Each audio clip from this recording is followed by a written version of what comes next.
And we are live. And today we have the honor of having Doris Jackson-Shazier join us, a great friend of mine, leadership coach and management consultant who leads Shazier Coaching and Consulting, and also is about to add the title author to her LinkedIn profile. She has a book coming out in a week. June 27th. Yeah. 27th, on the 27th, she has a book coming out called Raising Justice. And so, Doris, I'm going to pass it over to you. And if you could tell us what's on your mind.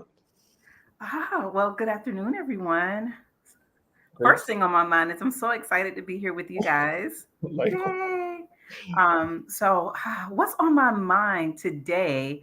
I'm just really in the glow of being 2 weeks out from seeing Raising Justice come to shelves. So I've really been in mommy mode, just really in deep reflection and thinking about being a mom and then being able to share these really like intimate and private stories with the world, it feels like. And so yeah, just highly reflective. So it's been really on my mind that I'm about to tell all my business. Got it. Well, we are excited to hear about this, and so yeah, maybe you could jump in and tell us a little bit about what your book is about, and maybe even some of the lessons that you are most interested in getting out there. All right. So what's cool about the book Raising Justice is, number one, it is, it's not a made up book. It's not a fictional novel. This is real life, real experiences, and real lessons that I learned in motherhood. And so Justice, which is a play on words, but my daughter's name is Justice. She's my firstborn. And I like to tell people I was the pregnant 19-year-old college student on a full scholarship, first generation, first one to go to college in my family. And then I find myself pregnant sophomore year, and life was just interrupted.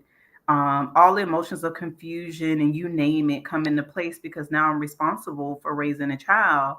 And so this book really tells the story. It begins with me, with this pregnancy, and then what has happened over the last 20 years. So Justice, the little girl that was born to the 19-year-old pregnant college student, is now a 19-year-old college graduate. And I'm just super proud of the journey of just having the honor of raising a child like her. And then I share in the book just everything I learned in that experience of starting at 19 years old and then raising this child. So it's an amazing book. I mean, I may be biased, but I think it's an amazing story that I'm happy to share. And I have to say, I have met Justice, and she is terrific. I mean, you've done an amazing job of raising a 19-year-old, and she is going to do great things. Well, it's interesting, Doris, you and I have talked a lot about leadership and coaching and so forth. And so I was really interested in this topic that we talked about for this discussion about what lessons do you feel like you've learned from leadership that you brought into motherhood and from motherhood that you brought into leadership? Okay. So what I would say is and I can't even tell which way this goes, but what you find out is maybe it's from motherhood to leadership, is that managing and developing people is a lot like parenting. Yeah. I think that's true. So I've had teams as small as, 5, 10, and then at a regional level with 97 locations and just people on different levels. And there's some of the same elements or things that I use as a parent are the same thing as a leader. Empathy is going to be important. And so you learn from both sides how to be empathetic, being a good listener. People want to be heard.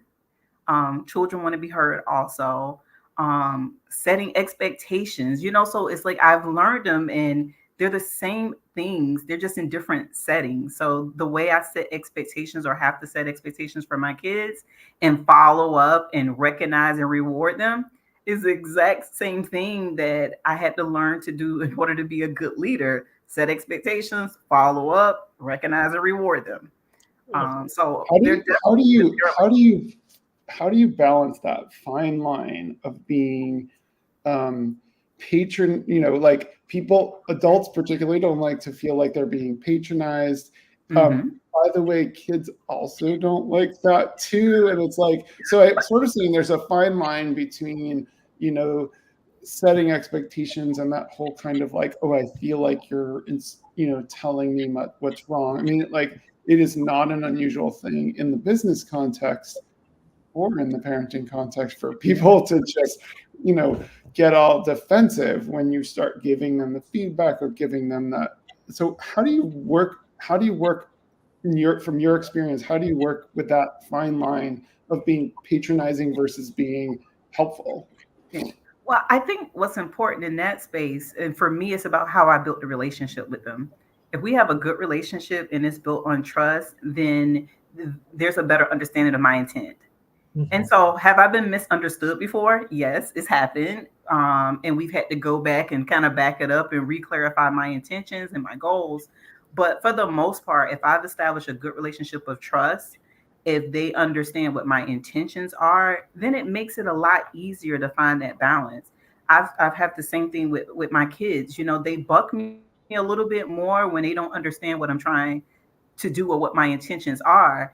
And just by sitting down and explaining to them, hey, look, I want to see you be successful in this, or I want to teach you this.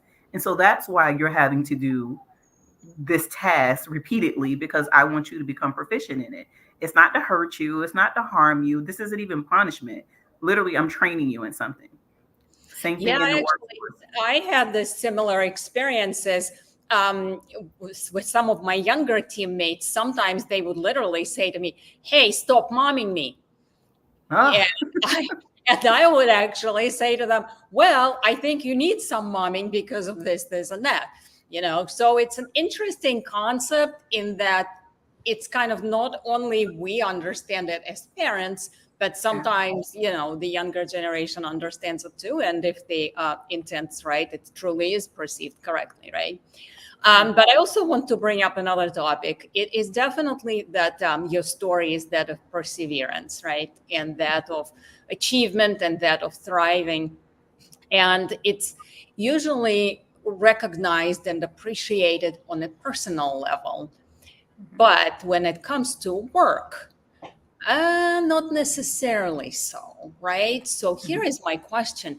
How do we get the corporate world to appreciate this kind of stories more?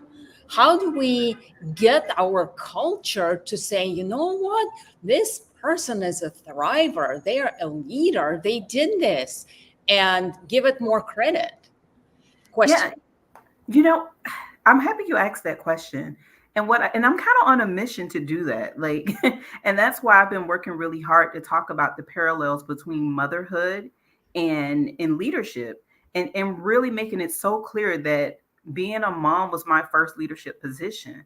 And I think that's where we start. We start with advocating and saying it out loud and just reframing the way we think about parents in the workspace. I think so often people look at, they're a single parent, so that means they may be late, they're going to need more time off, they're going to have these accommodations. But people look at all those different things instead of saying, man, this person knows how to manage a home. Man, this person is already responsible for developing someone. This person has to navigate, they have to persevere, they have to budget, like all these other qualities that come along with being a parent. So I think we have to say it out loud, help people draw the connection by having conversations like this, and then really be good advocates in the workplace and calling it out. Like, don't be a part of the person that turns their nose up at a parent who may be going through something. Be an advocate or someone that says, well, here are the great benefits of that. So I think it starts with conversations and being bold enough to bring awareness. And I think, I don't know, the timing is right now for these kind of stories, because COVID did something with blending together professional and personal, like life. Like, we all collectively went through it. Everybody collectively in the world experienced something, and it blurred the lines of what it means to be well at work. And so I'm hoping that there's more of an appetite for stories like mine. I'm hoping that there's more workshops and speaking engagements and opportunities there for me to talk about resilience and talk about being a parent and how those things have made me a better leader. Yeah, and I feel like Jeff, just one second. I actually try to bring this kind of stories to work too, and just say to people, listen, my conflict management are great. Great. I have teenagers at home, so you try me. And then they start laughing. And I would say, we can handle a lot of things and put things in perspective because of a lot of things that we go through. So Jeff, I cut you off. Sorry. Yeah, no, I was. So it's interesting because Doris, as you were talking, I was actually remembering a former colleague of ours who said once to me, or I think it was actually a whole meeting of people. He said, single moms are some of the best restaurant leaders we have, because talk about somebody who can handle all of the chaos and crazy parts. Yeah. They're probably like, oh, thank goodness I'm in a crazy restaurant. This is better than, but I think that's absolutely true. I think there's a really interesting, sort of opportunity for people to sort of bring more of their broader experience into their work lives. I'm thinking, go ahead, Eric. I'll let you. No, I was just going to say, I feel like there used to be this sort of acknowledgement back in sort of the Mad Men era of like, oh, a man is getting married and having a baby, so we need to give him more responsibility and more pay and whatever. And for some reason, probably the sort of typical sort of, gender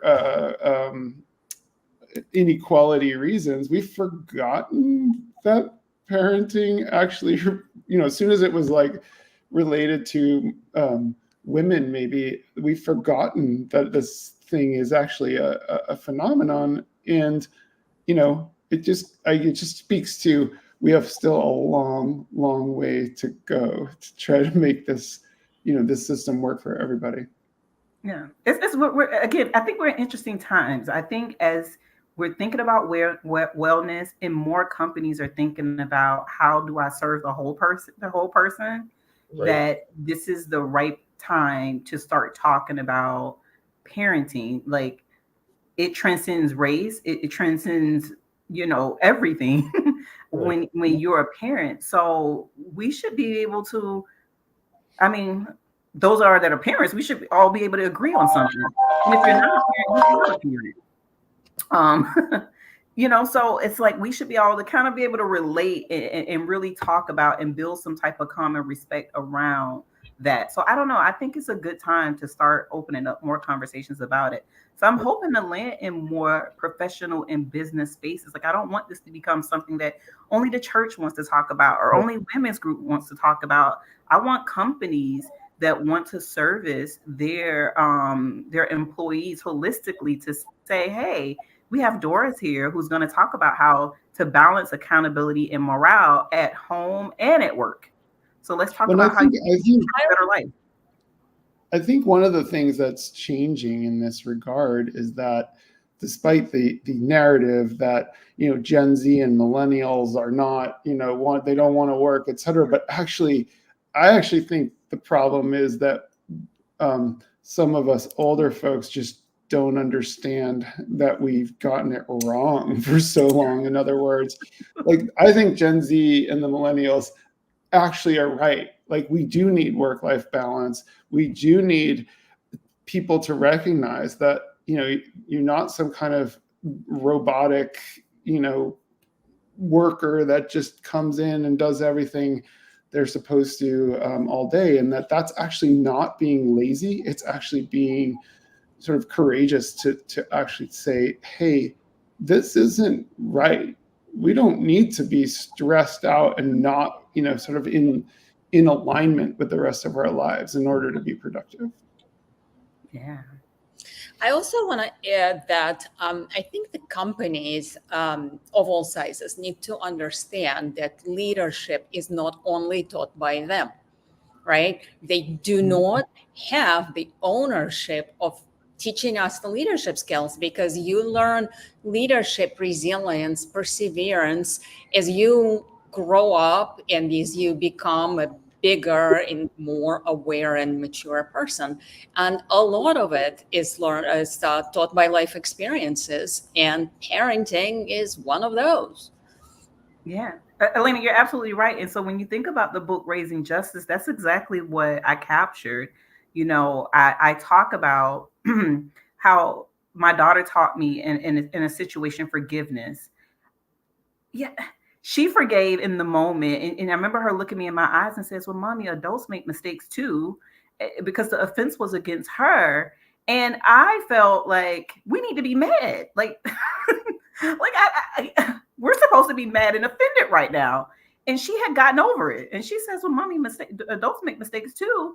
And I was just like, wow, like I'm still here stewing. And she's already moved on and recognized that this person just made a mistake. It's okay. We can move forward now. And I'm just like, no. And so leadership comes from everywhere. There are these unlikely leaders. And so that's one of the moments that you kind of read in the book is how not only did I persevere, or I navigated situations, or I suspended judgment in situations and trying to be a conscious parent, but also in allowing my child to kind of make certain decisions or have certain autonomy, or sometimes following her lead, and how it really blessed me to be able to do that. Not kind of take advantage of my authority because I had the right in the position to be in charge, but I was sensitive enough to recognize that let me take a step back and let's see how she handles that.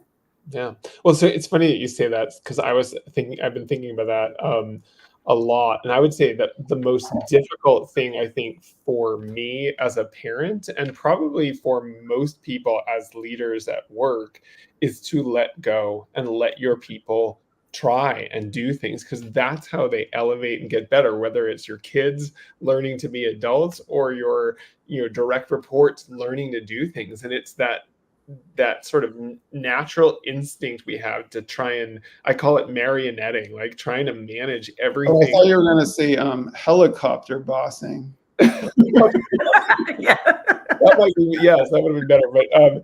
But that sort of like trying to control and whatever, and you have to give up that control. And I think, it's funny because I was talking to somebody the other day, and I think for me, the place where I finally learned to sort of give that up really as a leader was when I was managing people who did things that I didn't know how to do, because I couldn't be involved or whatever.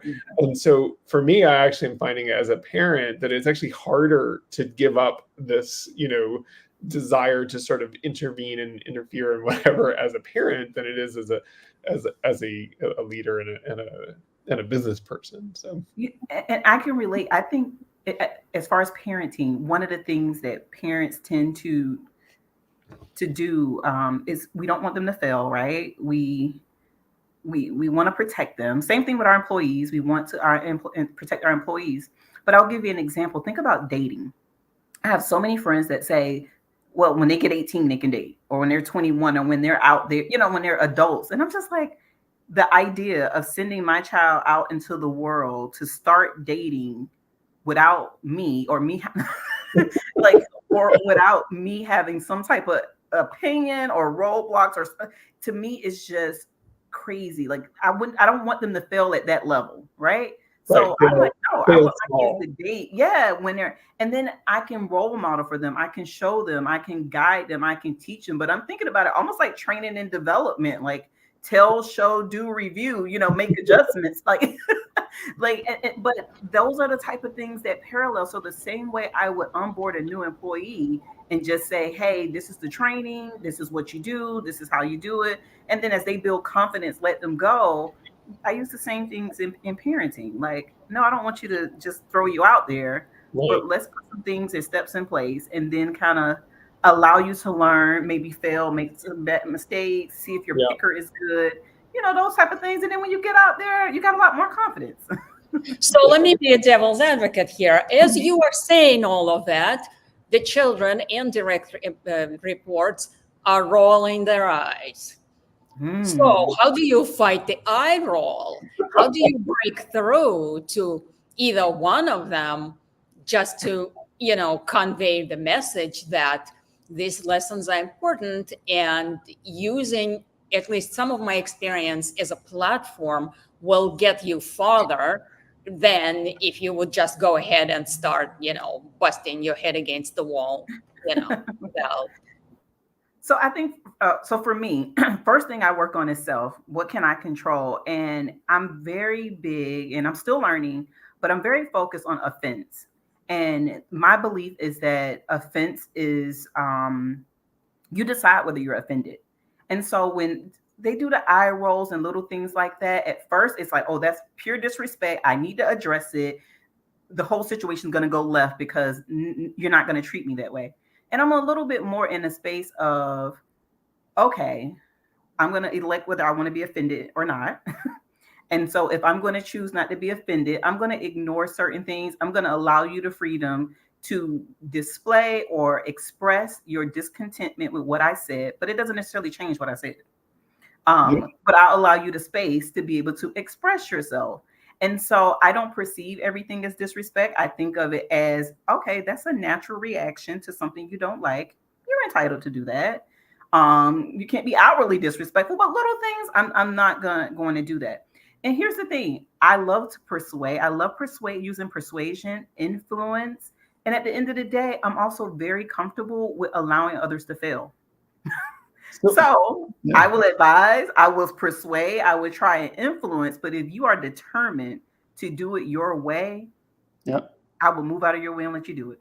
So my question for you, I'm totally on board. This is how I work. I like other kids come over and like, oh my God, your dad lets you swear. And I'm like, I'm not offended by that. It's like sometimes that's a normal reaction to something that you're pissed about. And I'd rather them do that than some other things. It's like, don't tell your dog not to bark because they have no other, like that's the only way they can communicate at that moment or whatever. So, but my question that I wanted to ask you before we get into the whole ChatGPT thing, which is I'm ready. Jeff's getting ready for that, is what have you brought back to your kids from your experience at work? And, we've talked about that as a concept as a two-way, but I'd love to hear some specific examples of, I assume you don't make them have like one-on-one meetings, and maybe you do, but.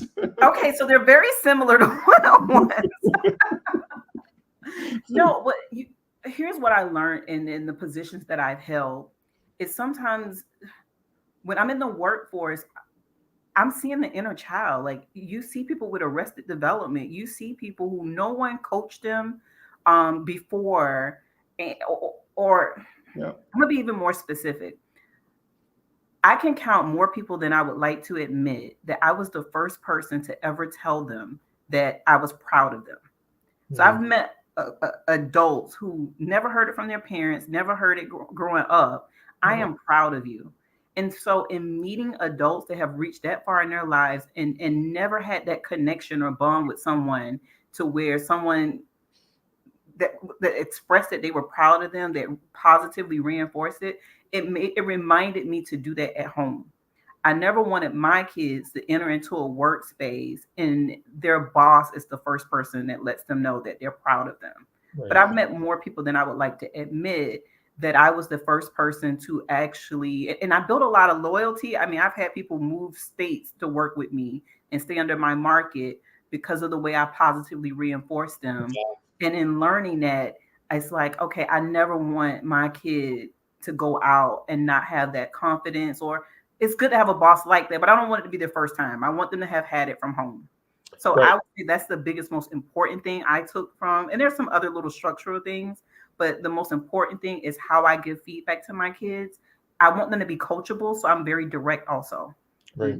That's awesome. And I'm a huge believer in this idea that positive reinforcement is much more impactful than the critical, punitive, all that kind of stuff. Yeah. But that said, I do need to switch gears and let Chachi, and it's a tough one to follow because I'm now going to go into absurd and ridiculous. Okay. So already. I always like to say, Doris, that ChatGPT is like the collective stupidity of the internet. So that's kind of, so if you're ready, would you prefer thought-provoking or absurd first? I mean, let's go absurd. I'm ready. I feel like that is the usual answer. Like that makes sense. People always want to like, let's goof around and then we'll do the This one, you don't have to answer this if you don't want to, but this one is absurd. It says, if leadership is like parenting, does that make performance reviews the equivalent of the birds and the bees talk? Probably so. I don't know. I feel like that is not, birds and bees talk is not a performance review. So no, it's not either. But it is a long conversation, but I don't know if it's a performance review. Maybe it is anxiety provoking in a similar way. I feel like that. Yeah. Here's one that's sort of. I don't know if that was the absurd or the thought. I guess that was kind of absurd. We're going to go with absurd on that one. Is the skill of pretending to listen to endless stories about dinosaurs transferable to listening to office complaints? Yes, it is. It definitely is. It's definitely a knack to be able to be engaged, even when you're in a topic that may not be as meaningful for you.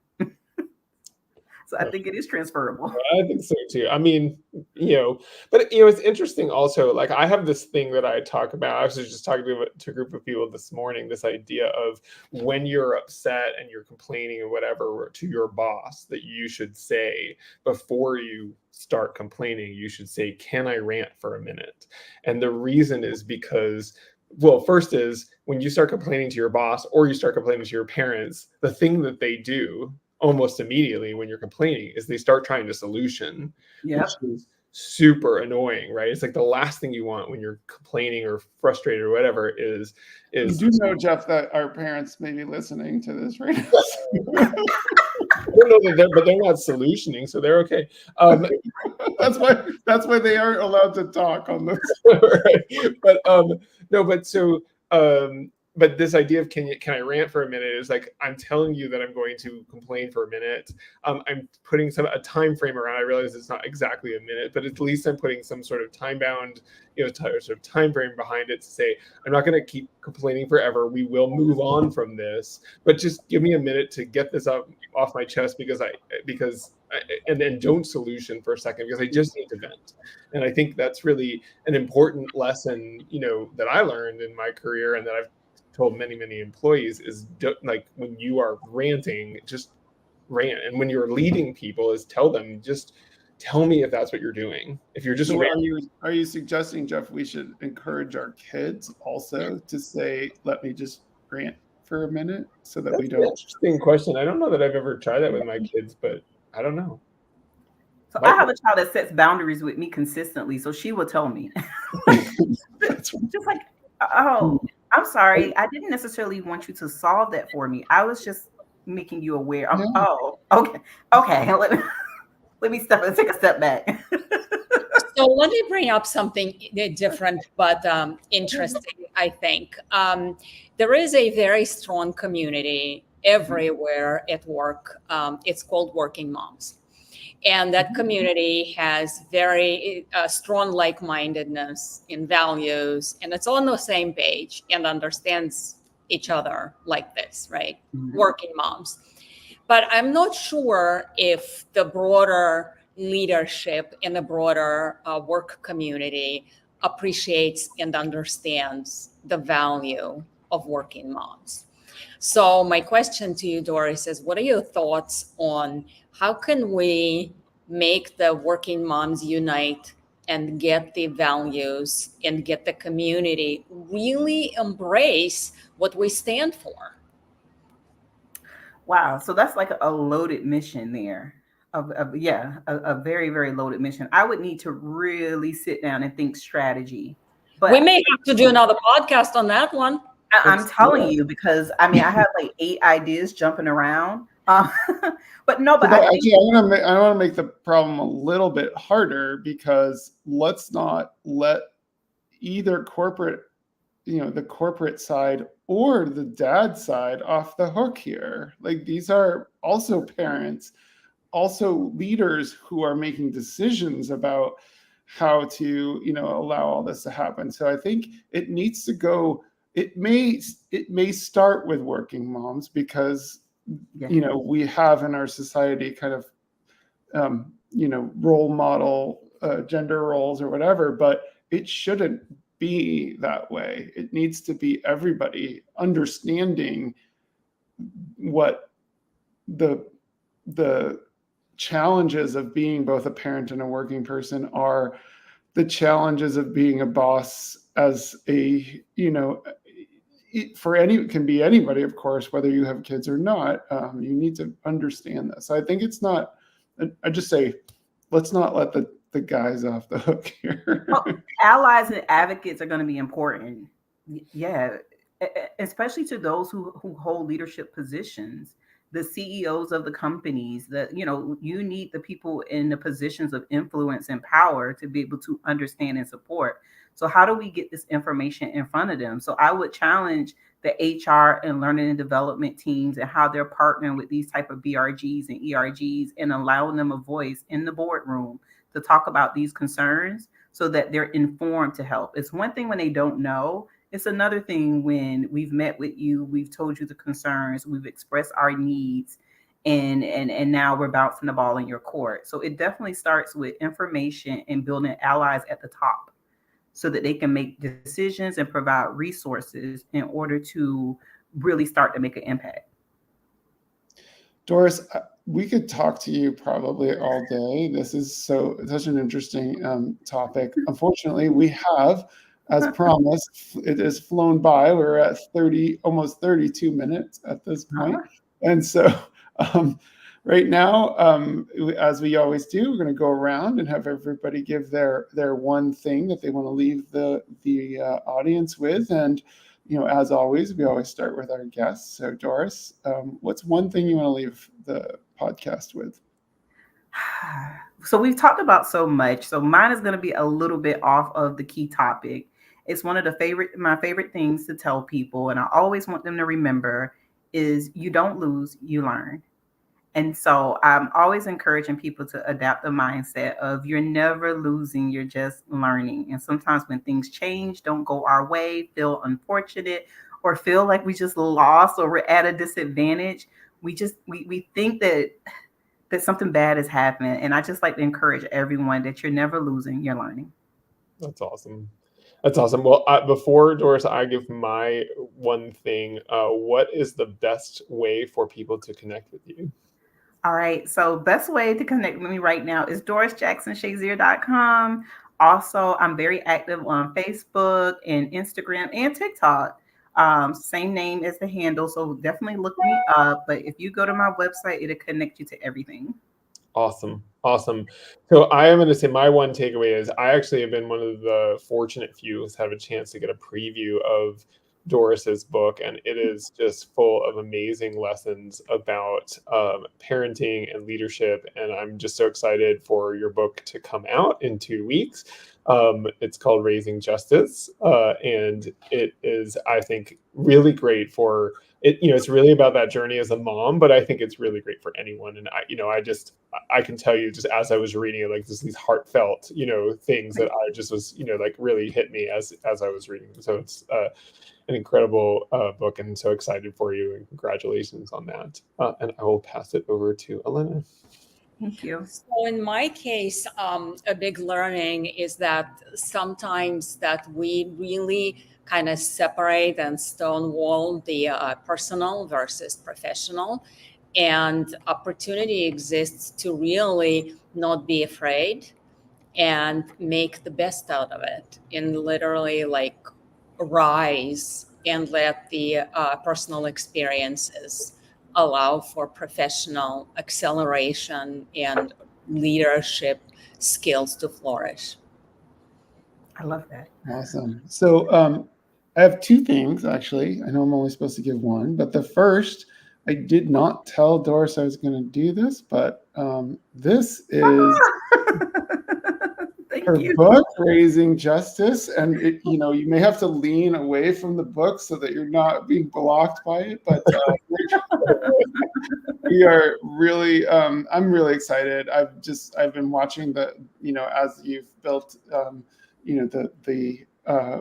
your launch and anticipation, and I'm really excited for your book to come out. So this is I think, especially now after this conversation, is fantastic. And the thing that I also wanted to bring up, my one thing was, you said something early on that really resonated, and it's just all about trust, and whether, it's the trust relationship that creates the ability for people to have that, either parent-child relationship or supervisor and supervisee relationship. And I think that's, really an important piece of this. So thank you so much, Doris. This was a fantastic conversation, and we look forward to keeping an eye out as your book starts to climb the charts, etc. And thank you so much for joining us.